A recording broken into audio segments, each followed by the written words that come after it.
Hello and welcome to Opinion Room, powered by Image Diagnostics. Today we're joining the rest of the world to celebrate World Mental Health Week. We're trying to raise awareness and also reduce stigma and promote self-care. And I have wonderful guests in the house with me today. And our topic for today is mental health and everyday living. I would like to introduce my wonderful guest to my right, who is no other person than Professor Felix Eronglu, the MD CEO, Image Diagnostics. So you're welcome to the show. Thank you. Thank you for having me. And I also have a seasoned and erudite Chief Medical Lab Scientist, Emirates Bright Jacob. Thank you for coming to the show. My pleasure to be here. So guys, we've been hearing so much about World Mental Health Day. For some of us, it's like people that know okay. For some of us, we're trying to get at what it is all about. And then I'd like to start with you, Prof. What comes to mind when you hear the term mental health? Okay, interesting. First and foremost, there is a misconception about what mental health really is. It appears that when people talk about mental health, they imagine people who are in psychiatric hospitals. Exactly. Or probably people who are on the streets, the homeless, the ragtag madman on the street. But mental health is wider and far beyond the four walls of a psychiatric hospital.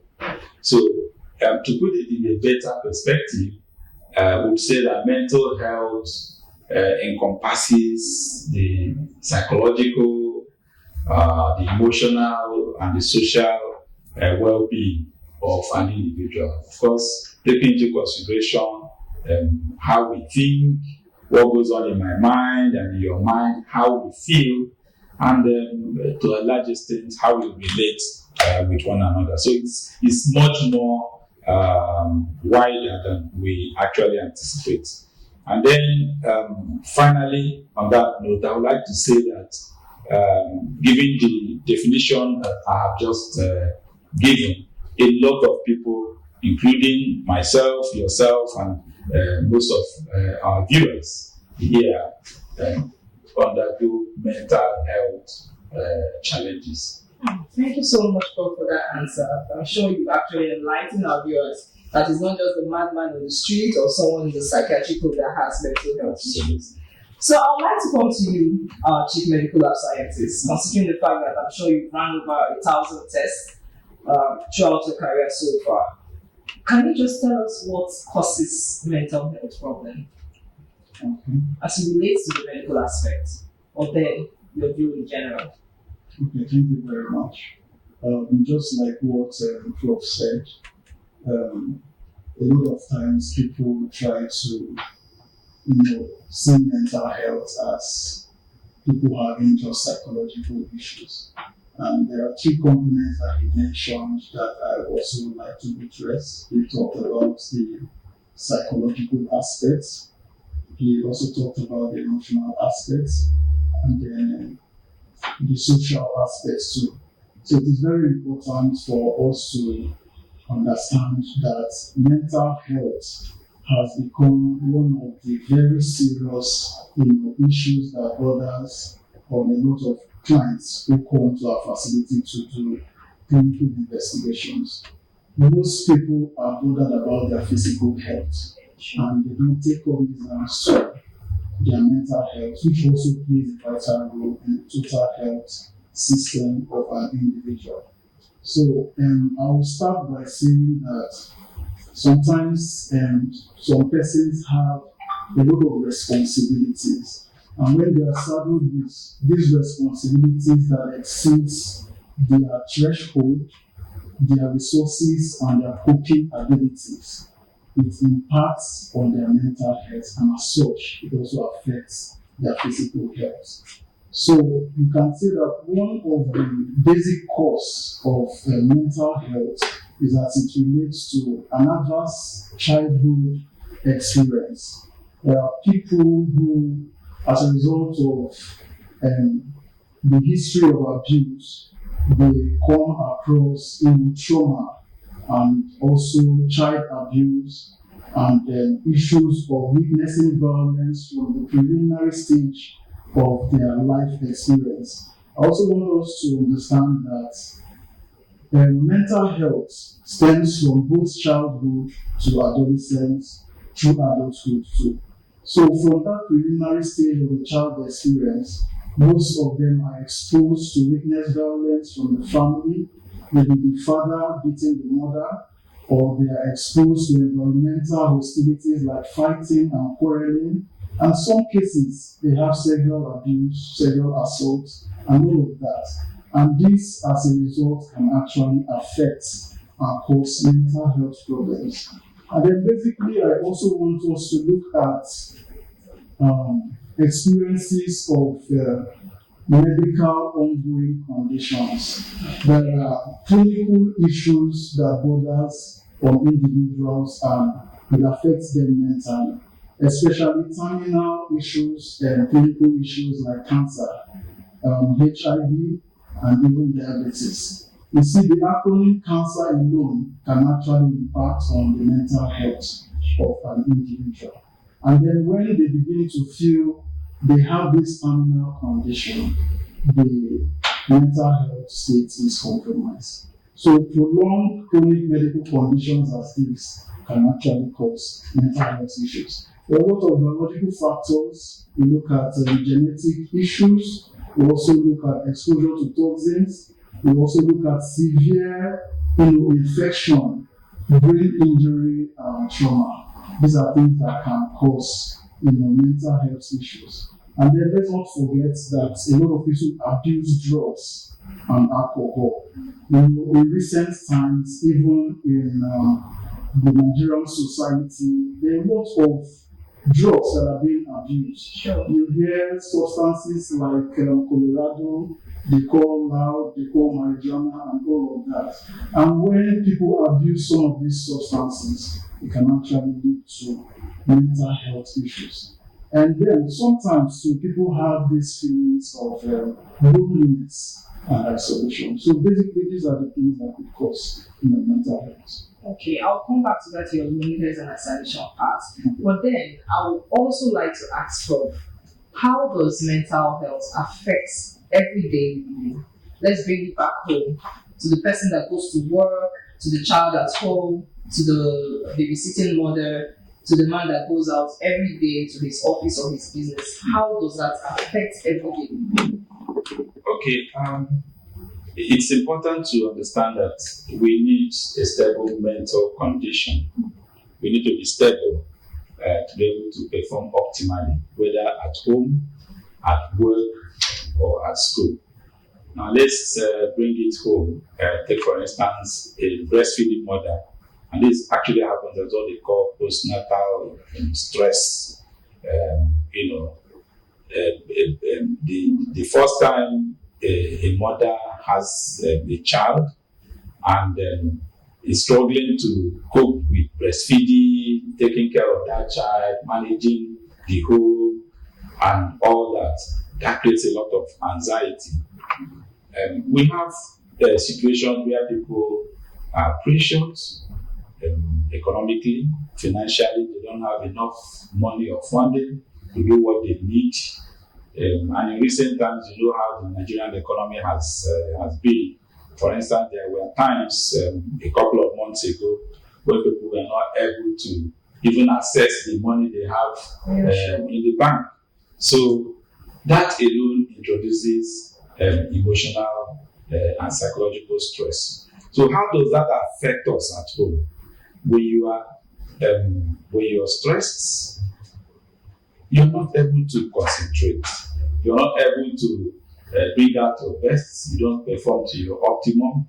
And then, because there are also some of the signs of mental health challenges, such as loss of memory, not able to put two and two together.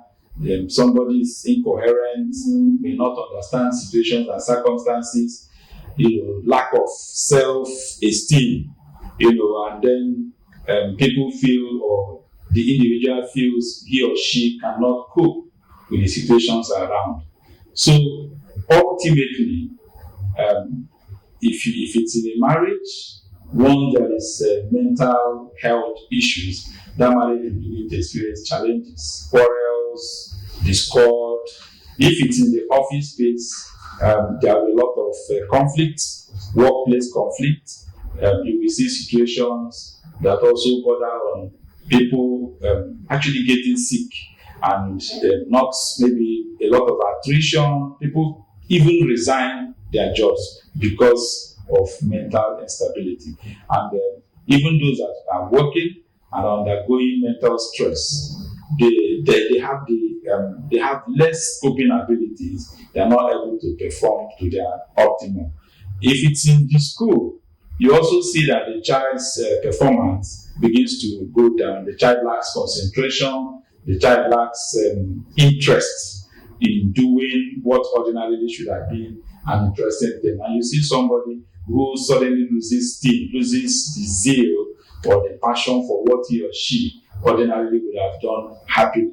So ultimately, mental health issues will affect every aspect of our lives. To affect our relationship with colleagues, with friends, with workplace workmates, to affect your relationship in the home and also in the church.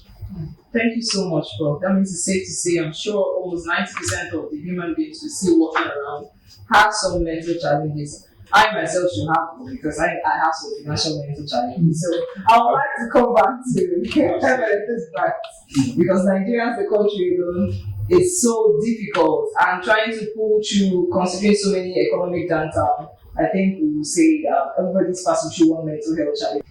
Okay, Mr. Bright, you talked about loneliness and isolation being a visual cause of mental health problems. So could you further address that point, please? Okay, oftentimes there are challenges that create individuals, and some of these challenges varies. Like Prof said, some persons have family issues, some are also encountering issues at workplace and all of that. And as a result, it puts them down to depression. And when they are depressed, they try to be lonely. They try to also get isolated from the circle of life activities. And when they know it, they begin to become pessimistic about life. Every positive thing they see negative effect on it.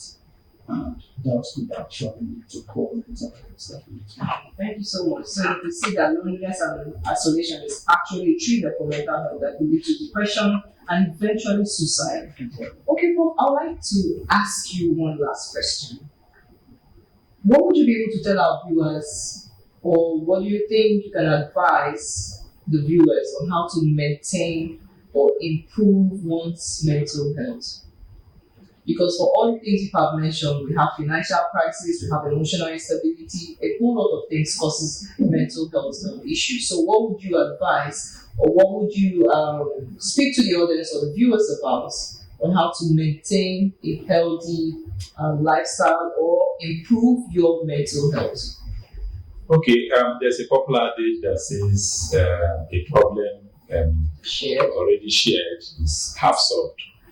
So first and foremost, one has to recognize the fact that he or she is undergoing some mental health challenges, and they should be able to talk to someone who is an expert.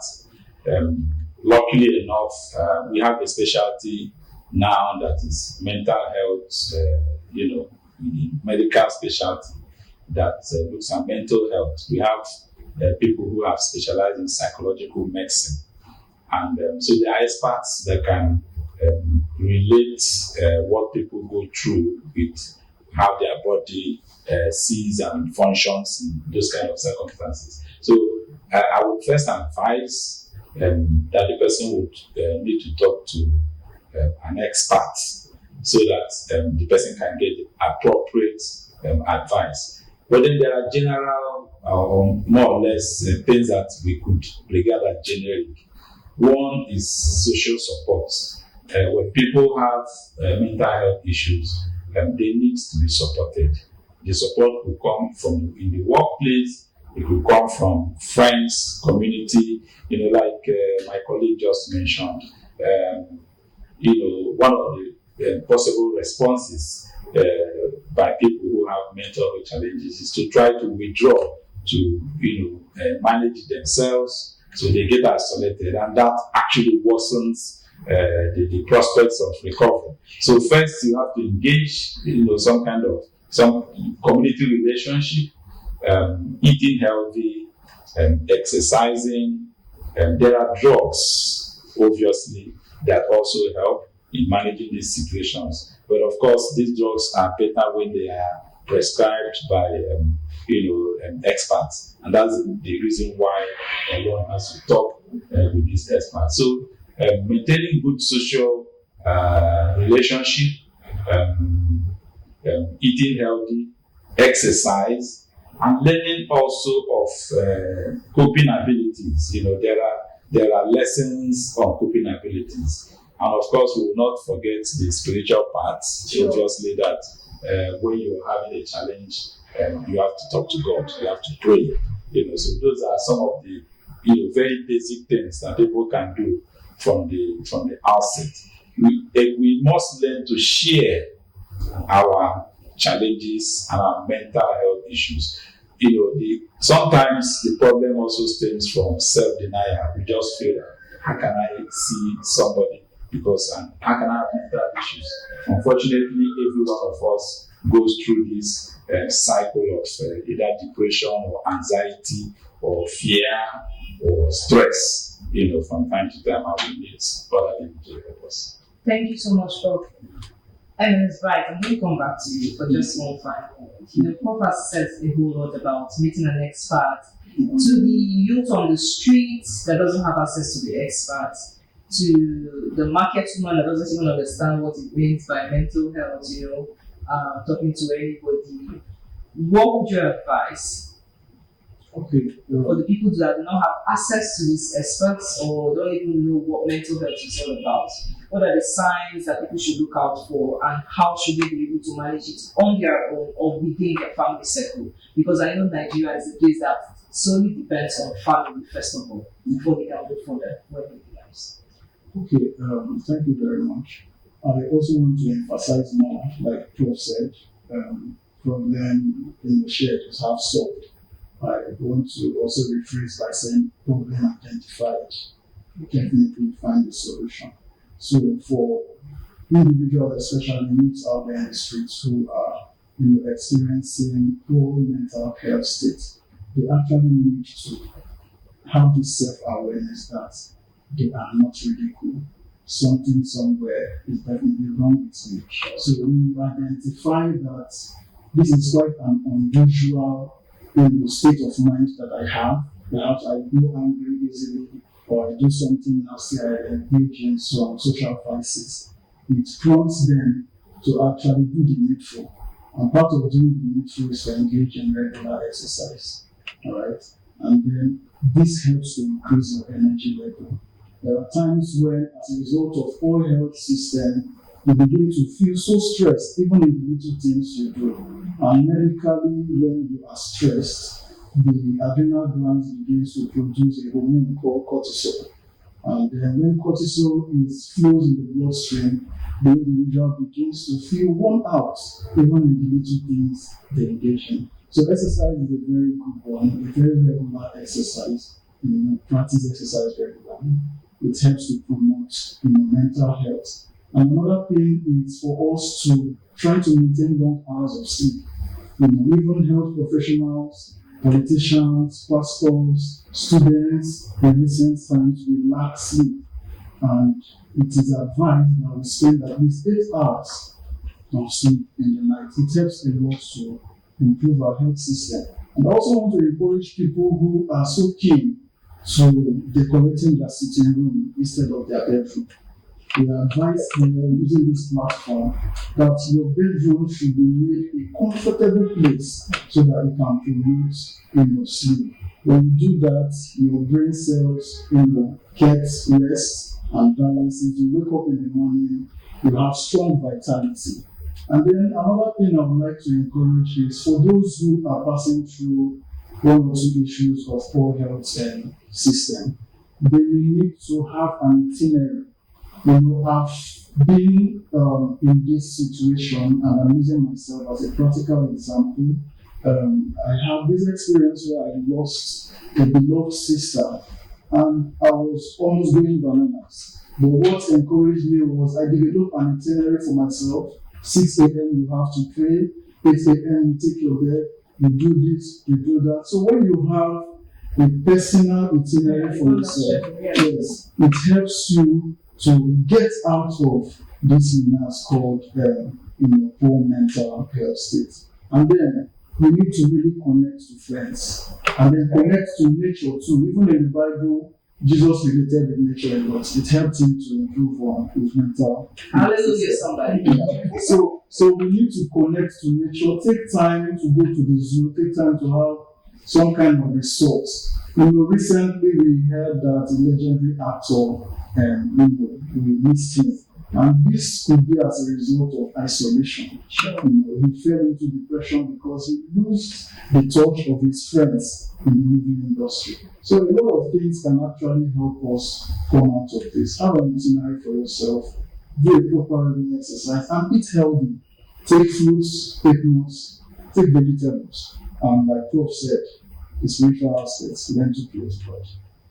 Thank you so much, viewers. I'm sure you've heard a lot. Pray to God, exercise, decorate your bedroom. It's not just about the sitting room. I'm taking that one because I'm taking it into my notes today. Decorate your bedroom, make it look like the best place in the world for you, because that's where you're going to sleep. And make sure you always maintain a healthy lifestyle. Please make sure you subscribe to our YouTube channel, Image Diagnostics. Now I would like to say that you should always stay tuned to our channel, because coming up next week, we have an interesting topic for you. I would like to say bye-bye for now. Thank you so much, sir. Thank you so much, Edu MLS. It was a pleasure having you on the show. This is powered by Image Diagnostics, and this is Opinion Room. And I remain your host, Adudu. Thanks for joining us. Thank you.